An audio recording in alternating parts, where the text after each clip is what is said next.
unpatriotic. The fall will always remember. Capitulating silence, election November. Before the winter of the long hot summer. Somewhere in the desert we raised the oil pressure and waited for the weather to get much better. For the new wind to blow in the storm. We tried to remember the history in the region, the French Foreign Legion, imperialism. Peter O'Toole and hate the Ayatollah were all we learned in school. And not that we gave Hussein 5 billion, not of our new bed partner, the Syrian, and of course no mention of the Palestine situation. It was amazing how they steamrolled. They said 80% approval, but there was no one that I knew pulled. No one had a reason for being in the Gulf.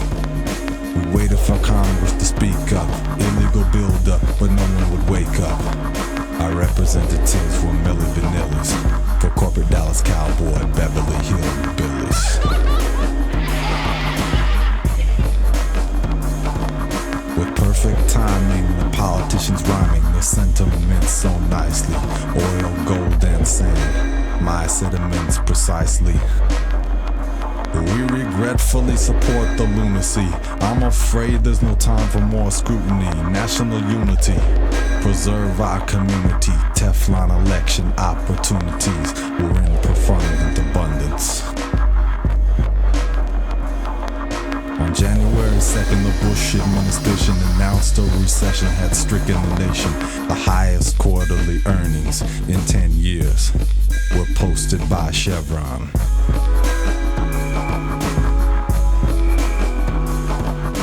Meanwhile, a budget was placed in our hand as the deadline in the sand came to an end. So much for the peace dividend. $1 billion a day was what we spend, and our grandchildren will pay for it till the end. When schools are unfunded and kids don't get their diplomas, they get used for gumbo diplomacy. Disproportionately black or brown we see. Bullet catchers for the slave master. Then the conservatives called up reservists to active service, left families nervous, but more importantly broke. $900 a month, but the check came late. Army red tape, you see, this golden opportunity. We watched the tube and read the newspaper. The propaganda of the gas mask raper was the proper slander to whoop up the hatred. The stage was lit and the lights were all faded. The pilots and night vision goggles created, and generals masturbated till the 15th. 2 days later, they invaded.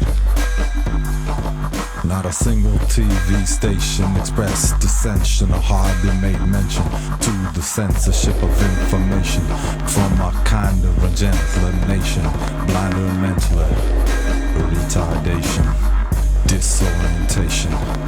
The pilot said their bombs lit bagged it like a Christmas tree.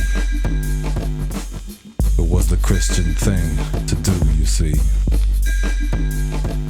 They didn't mention any casualties, no distinction between the real and the proxy. Only football analogies. We saw the bomb hole, we watched the Super Bowl. We saw the Scud missile, we watched Bud commercials. We saw the yellow ribbon, saw pilots in prison. We never saw Fins of the Dead at 11.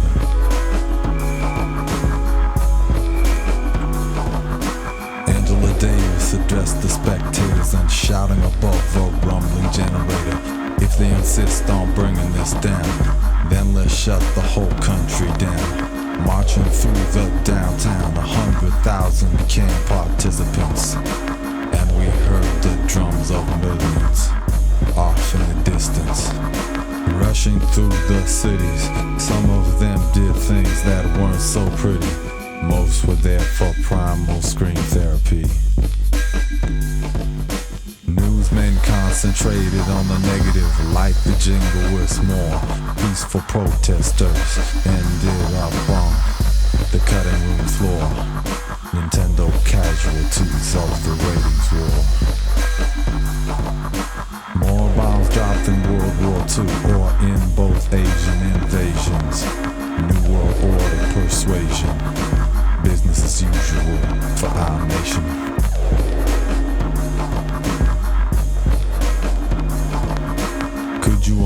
Imagine 150,000 dead. The city of Stockton, coffins locked in when we clocked in. Not to mention civilians. The loss of life on both sides pushes the limits of resilience.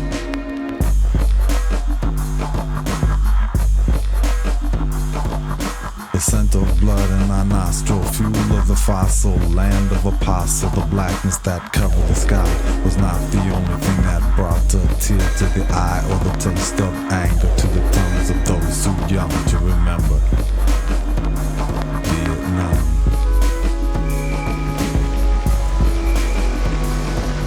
Is heroin better in a veteran's mind, in the memory of the dying laying in a line? Is it the smell of the shadows heaving and weeping that keep the soldiers from sleeping as he sings the orphan's lullaby?